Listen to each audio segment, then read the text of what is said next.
Now to our series, Flipping the Script, featuring people on screen, on stage, and behind the scenes, shining a spotlight on diversity. This morning, we're going to go country and introduce you to a singer who's been nominated for awards by both CMT and GLAAD. She recently married her partner, radio promoter Hillary Hoover, after coming out in 2021. Brooke Eden, good to have you with us. Thanks for coming to New York and speaking with us. We appreciate it. Good to be here. It is so awesome. So you've got a new album out right now. Yeah. Tell us about the album and kind of what you were going for this time around. Yeah, well, it's called Outlaw Love. And, you know, being in country music, being queer isn't always accepted, especially, you know, I met my wife 8 years ago, and I was told at the beginning, you can either be a country singer or you can be in and out queer relationship, but you cannot be both.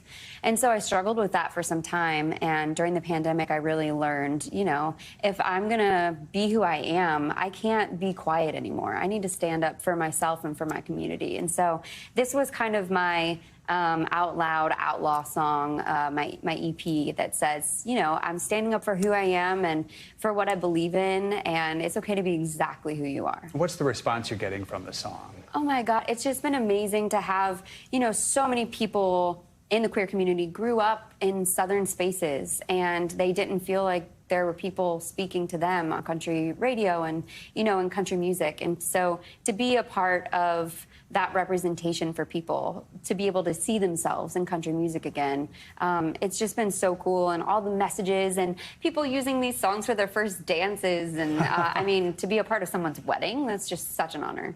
So you hear from fans who say, yeah, this was our first dance, this was our wedding. What does that mean to you when you hear that?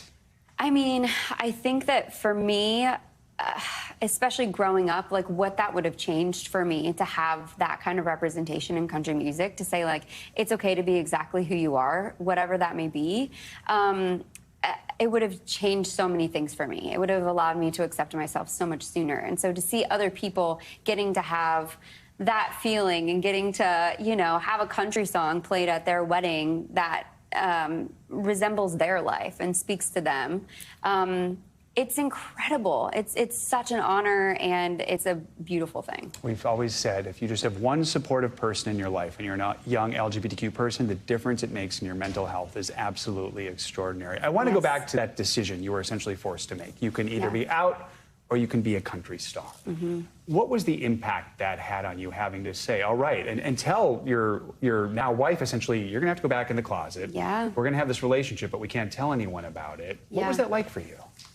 I very much shut down as a human. You know, I kind of became a shell of myself, and it was really difficult on my mental health, and then my mental health eventually became my physical health, and I ended up getting really sick with ulcers from stress, and it changed my entire perception on life, because I realized that living my life without authenticity and without integrity was causing not only mental despair, but also physical pain and despair as well. So it's so important that you are able to feel safe and to be able to be yourself, and I didn't get to for a long time, and now I am. And when you were able to finally come out and acknowledge who you were, what was, first of all, the impact on your health, your physical and mental health, but also what was just the reaction?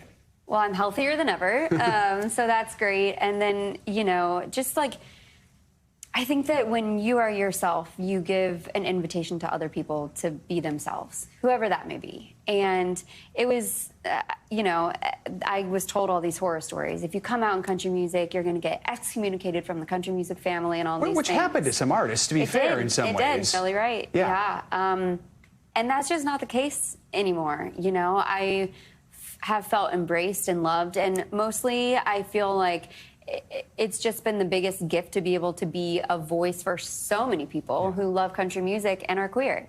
And you can be both.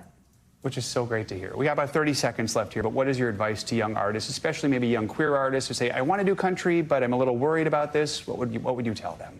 Well, people have done it now, so as long as you feel safe to be yourself and you feel like you're ready to stand your ground and stand up for who you are and really what you believe in, then come on to Nashville. Do your thing, honey bunny. And that's the important thing, being safe, because you want to make sure you're surrounded by people where physically safe, you're mentally safe. Yes. Once you do, That's you know numero uno. Yeah, Yeah. there's so many people out there who will support you. Yes. Brooke Eden, what a wonderful conversation. Congrats on the new album. Thank we love you. chatting with you. Thank you so much for Thanks coming so here. much. Thanks for watching. Stay updated about breaking news and top stories on the NBC News app or follow us on social media.